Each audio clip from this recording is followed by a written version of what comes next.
नमस्कार विद्यार्थी मित्रांनो, गुरु स्टुडंट्स या यूट्यूब चॅनलमध्ये तुम्हा सर्वांचे पुन्हा एकदा स्वागत करतो। तर मित्रांनो, आपण ICDS त्याचबरोबर महिला व बाल विकास भरतीसाठी अतिशय IMP असा प्रश्नसंच या ठिकाणी पाहणार आहोत। याच्यामध्ये बघा, ICDS अंतर्गत अंगणवाडी पर्यवेक्षिका त्यालाच अंगणवाडी मुख्य सेविका म्हणतात। त्याचबरोबर महिला व बाल विकास विभागाच्या पर्यवेक्षिका अधिकारी, महिला व बाल विकास विभागाच्या वरिष्ठ लिपिक आणि संरक्षक अधिकारी या सगळ्या पदासाठी अतिशय इम्पॉर्टंट असा प्रश्नसंच आपण या ठिकाणी पाहणार आहोत। खूप महत्त्वाचा असा प्रश्नसंच असणार आहे। बघा, पहिला प्रश्न काय आहे बघा, खालीलपैकी बुद्धभूषण ग्रंथाची रचना कोणी केली? प्रश्न सोपा आहे। खालीलपैकी बुद्धभूषण ग्रंथाची रचना कोणी केलेली आहे? बघा, पर्यायामध्ये काय दिले? छत्रपती शिवाजी महाराज, छत्रपती संभाजी महाराज, बहिर्जी नाईक, व्यंकोजी राजे। आता बुद्धभूषण ग्रंथाची रचना कोणी केली आहे? तर छत्रपती संभाजी महाराज यांनी केलेली। बघा काय, पर्याय नंबर 2 हे त्याचं योग्य उत्तर आहे। छत्रपती संभाजी महाराजांनी केली आणि कधी केली आहे? वयाच्या 17व्या वर्षी त्यांनी हा ग्रंथ लिहिलेला आहे। मग या ग्रंथामध्ये नेमकं काय आहे? तर छत्रपती शिवाजी महाराजांचा राज्याभिषेक सोहळा जेव्हा होत होता, तर या राज्याभिषेक सोहळ्याचं परिपूर्ण वर्णन या ग्रंथामध्ये आहे। तुम्ही नोट डाऊन करून घ्या, वही आणि पेन तुमच्याजवळ असू द्या। त्यासोबत तुम्हाला सगळ्यांनी एक विनंती आहे की छत्रपती शिवाजी महाराजांचा जो इतिहास आहे तो सगळा इतिहास वाचला नसेल तर सगळा वाचून घ्या। कारण का, सगळ्यात महत्त्वाचे आपल्या महाराष्ट्र भूमीचे ते राजे आहेत आणि जीवनात वावरत असताना सुद्धा तुम्हाला त्यांचा इतिहास उपयोगी पडेल आणि त्याच्यावर प्रश्न पडतीलच। पुढचा प्रश्न आपण बघूया। पुढचा प्रश्न पाहण्या अगोदर एक छोटीशी सूचना आहे। जर तुम्ही अजूनपर्यंत अंगणवाडी सुपरवायझर या पदासाठी लागणारं जे काही तांत्रिक डायरी पुस्तक आहे 80 गुणांसाठी जर ते तुम्ही परचेस केलं नसेल तर ऑनलाईन पद्धतीने तुम्ही घर बसल्या परचेस करू शकता। त्यासाठी तुम्हाला डिस्क्रिप्शन बॉक्समध्ये लिंक दिलेली आहे, त्यावर तुम्ही क्लिक करून पुस्तक मागवू शकता। या पुस्तकाच्या माध्यमातून एकात्मिक बालविकास सेवा योजना, कायदे, पोषण अभियान आणि संगणक ह्या सर्व घटक तुमच्याकडे काय कंप्लीट होणार आहे। विजयपथ पब्लिकेशनचं हे पुस्तक आहे। महाराष्ट्रामधील कोणत्याही बुक डेपोवर तुम्हाला हे पुस्तक उपलब्ध होणार आहे, त्या ठिकाणून तुम्ही ते परचेस करू शकता। आधुनिक भारताचे जनक या शब्दात खालीलपैकी कोणत्या समाजसुधारकाचा गौरव करण्यात आलेला आहे? आधुनिक भारताचे जनक कोण असेल? सर्वांना प्रश्नाचं उत्तर येत असेल, कारण आपल्या पाठीमागच्या व्हिडिओ सिरीजमध्ये बऱ्याच वेळेस हा प्रश्न आपण विश्लेषणाच्या माध्यमातून म्हणा किंवा वन लाइनर पद्धतीमध्ये म्हणा येऊन गेलेला आहे। आधुनिक भारताचे जनक बघा, 4 पर्याय काय आहे? राजा राममोहन राय, दादाभाई नौरोजी, महात्मा फुले, न्यायमूर्ती रानडे। आधुनिक भारताचे जनक राजा राममोहन राय, पर्याय नंबर 1 हे त्याचं उत्तर। यांना आधुनिक भारताचे जनक म्हणतात आणि त्यांनी एक महत्त्वाचा समाज स्थापन केलेला आहे, त्याचं नाव आहे ब्राह्मो समाज। त्यानंतर बाकीच्या कन्सेप्ट पहा। महात्मा फुले यांनी काय केलेलं आहे? यांनी सत्यशोधक समाजाची स्थापना केलेली आहे। हे सर्व समाज अतिशय महत्त्वाचे आहेत, ह्याच्यावरती TCS नेहमी प्रश्न विचारत असतं। आता हे गोविंद रानडे यांनी सुद्धा खूप मोठं कार्य म्हणजे काय केलेलं आहे? सार्वजनिक सभेची स्थापना केलेली आहे। सार्वजनिक उरुळ आठवलं की हे जे महात्मा फुले आहेत ना, यांच्यावर खूपदा प्रश्न पडतो की त्यांचा मरणोत्तर किंवा निधन पावल्यानंतर प्रकाशित होणारा कोणता ग्रंथ आहे? तर सार्वजनिक सत्यधर्म आहे। काय, यावर खूप वेळेस आयोगाने प्रश्न विचारलेले। बाकी काही डाऊट असतील अवश्य कमेंट करा आणि व्हिडिओ आवडला असेल तर नक्की लाईक करा, कारण का तुमच्यासाठी असे दर्जेदार कंटेंट घेऊन येत असतो आणि त्यांचा फायदा तुम्हाला होत आहे किंवा नाही हे तुमच्या लाईक आणि कमेंट मार्फत आम्हाला कळत असतं। पुढचा प्रश्न आपण पाहूया। पहिले स्वातंत्र्य समर या पुस्तकाचे लेखक कोण आहे? 4 पर्याय तुमच्या समोर आहे आणि योग्य उत्तर तुम्हाला काय करायचे? कमेंटमध्ये द्यायचे।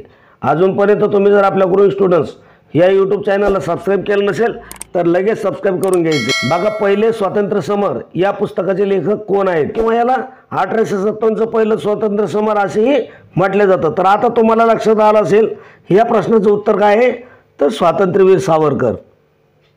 काय, पर्याय नंबर ड, स्वातंत्र्यवीर सावरकर हे आहेत। आणि पहिलं इंग्रजांविरुद्ध उठाव पत्करणारे आद्य क्रांतिकारक कोण आहे? तर त्यांचंही नाव तुमच्या लक्षात असलं पाहिजे की इंग्रजांविरुद्ध पहिला उठाव पत्करणारे आद्य क्रांतिकारक वासुदेव बळवंत फडके यांना म्हणतात. कोणाला म्हणतात? वासुदेव बळवंत फडके. अशा पद्धतीची तयारी तुम्हाला काय करावी लागणार आहे. त्यानंतर पुढचा प्रश्न आपण बघूया. स्त्री पुरुष तुलना या ग्रंथाचे लेखन कोणी केले? काय? स्त्री पुरुष तुलना या नावाचा जो ग्रंथ आहे त्या ग्रंथाचं लेखन कोणी केलेलं आहे? बघा 4 पर्याय काय दिलेले तुम्हाला. पंडिता रमाबाई आहे, त्यानंतर पुढं काय आहे, रमाबाई रानडे, ताराबाई शिंदे आणि सावित्रीबाई फुले. स्त्री पुरुष तुलना नावाचा जो ग्रंथ आहे तो कोणी लिहिलेला आहे? हे बघा, महाराष्ट्रातील जेवढ्या काही महिला म्हणा, पुरुष म्हणा, जेवढे काही समाजसुधारक आहेत त्यांचे महत्त्वाचं कार्य केलेलं आहे समाज सुधारण्यासाठी, किंवा महाराष्ट्रात एक चांगली योजना म्हणा, किंवा त्यांची परिस्थिती सुधारण्यासाठी घडून आणलेले कोणताही बदल असू द्यात, तर ते जे बदल घडून आणलेले त्या सर्वांचं तुम्हाला काय माहिती असणं जरुरी आहे. आणि ती माहिती तुम्हाला गोळा करावी लागणार आहे. जेवढं काही थोर समाजसुधारक आहे त्या सगळ्यांची माहिती तुम्ही त्यांचा जीवन परिचय एकदा वाचून घ्या. पहा प्रश्न काय आहे, स्त्री पुरुष तुलना नावाचा जो ग्रंथ आहे तो कोणी लिहिला? तर तो जो ग्रंथ आहे तो ताराबाई शिंदे यांनी लिहिलेला आहे. त्यासुद्धा काय होत्या? सामाजिक कार्यकर्त्या होत्या. यांच्यामध्ये सगळ्यात जे कार्य म्हणा खूप मोठ्या प्रमाणात आहे, त्यामुळे सगळ्यांचे जीवन परिचय तुम्हाला काय करावं लागणार आहे? लिहून ठेवावं लागणार आहे. त्यानंतर पंडिता रमाबाई यांच्या बाबतीत जर विचार केला तर यांचं कार्य आहे बघा, आर्य महिला समाज. यांनी काय केलेलं आहे? आर्य महिला समाज स्थापन केलेला आहे. परीक्षेच्या दृष्टीने खूप महत्त्वाचं आहे. तर यांनी आर्य महिला समाजाची स्थापना केलेली आहे.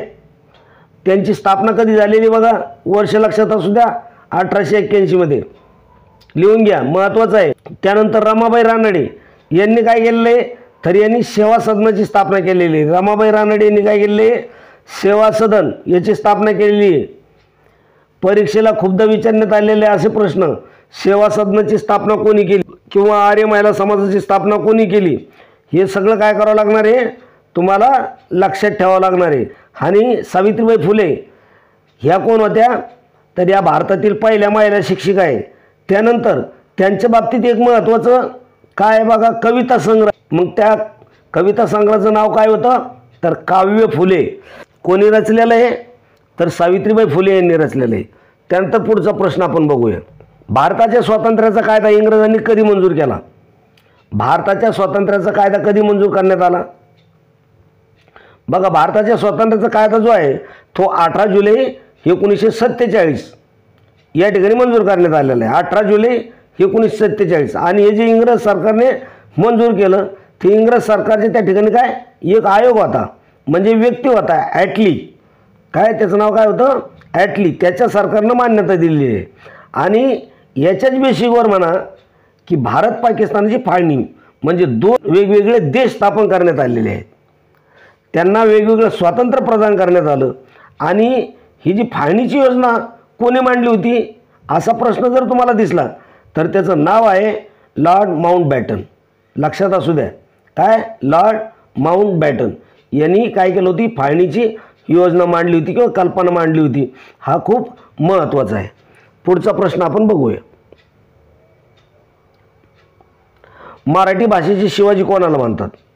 मराठी भाषेचे शिवाजी कोणाला म्हणतात? ही जी प्रश्न आहे, मराठी भाषेचे शिवाजी जे आहे ते कोण आहे?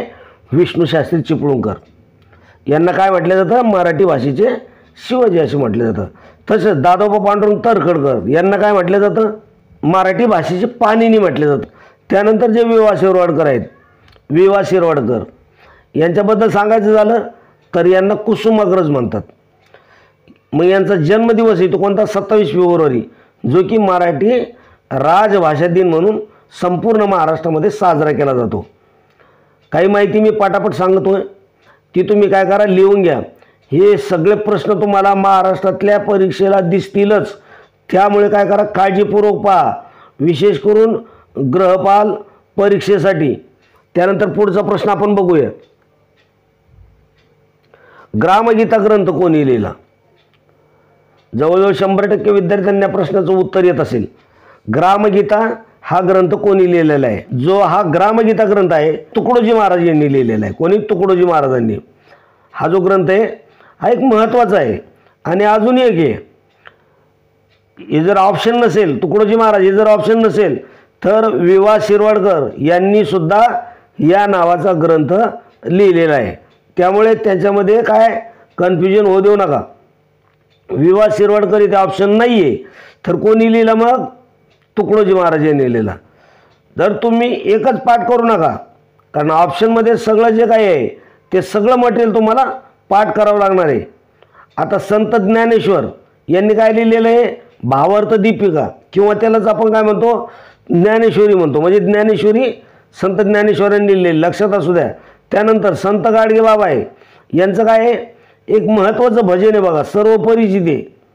कोणतं भजन आहे ते, गोपाला गोपाला देवकी नंदन गोपाला, असं हे छोटे छोटे जे कन्सेप्ट आहे, जे की तुम्हाला एक ऐतिहासिकदृष्ट्या किंवा भौगोलिकदृष्ट्या सगळ्या पद्धतीचा अभ्यास तुम्हाला करावा लागणार आहे। त्यामुळे काळजीपूर्वक व्यवस्थित करून घ्या, आणि काही कळत नसेल तर नक्की विचारा। त्यानंतर पुढचा प्रश्न आपण बघूया।